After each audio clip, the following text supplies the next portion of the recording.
I always say that I am a proud disabled woman because it's something that people don't hear often. It's a core part of who I am. It's a core part of my identity. When I used to go to my doctor's office when I was younger, one of the first things he would always say is, all right, so look, we got to figure out how to get that thing out of your neck. They assume that the end goal is for me to get rid of it. They don't even ask me what I want. Society thinks that the end goal is for disabled people to, quote, get better or to find a cure for themselves. Like, that's like their hope in life. I wish we could get to a point where the focus is on what the disabled person wants for themselves versus what society tells us they need to do with their lives.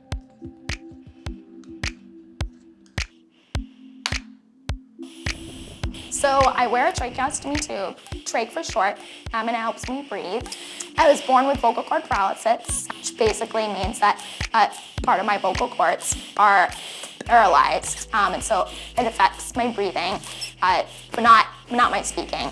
I remember when I started middle school, my teacher asked me, how would you feel about going up in front of your class and introducing yourself and talk about your disability, just so that they can get used to it and you can answer any questions they might have.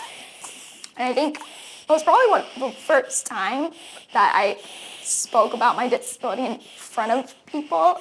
I think I was like a little flattered, a little excited. On one hand, it's like, I am really glad that I got to do it because so often kids with disabilities or just people with disabilities in general aren't asked to share their personal experiences. They aren't seen as experts of their own lives. At the same time, it shouldn't also be expected of us to explain our lives. We shouldn't always put in the emotional labor, the physical labor toward educating able people on our identities. If you had a disability that was congenital or that you acquired early on in your life, ableism is something that follows us from childhood up until you're in the workforce. I went to Columbia Journalism School for graduate school. We took a tour at a really big newsroom.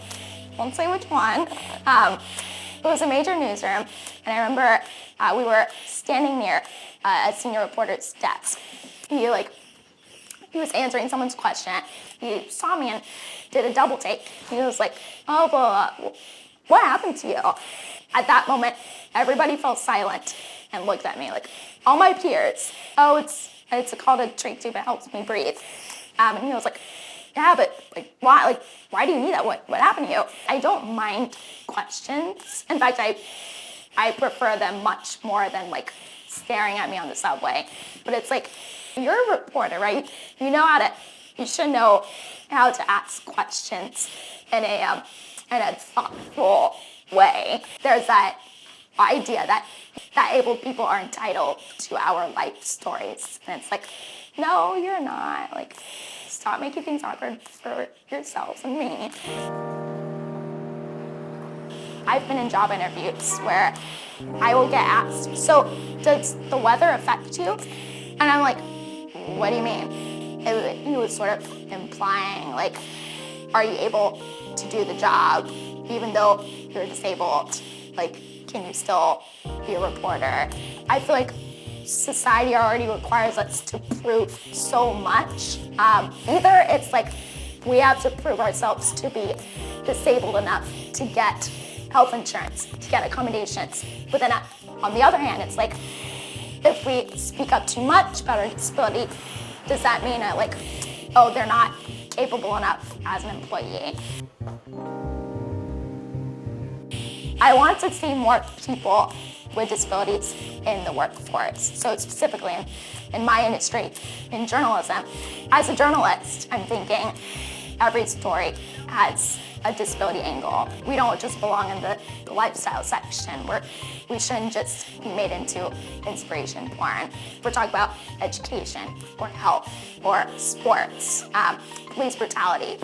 These are all things that affect the disability community. Ideally, it should be something that every reporter thinks about. It should be something that is on everybody's minds. It shouldn't be on just us. We have to go beyond just we have a disabled person here that we're now fully woke, we're now fully inclusive.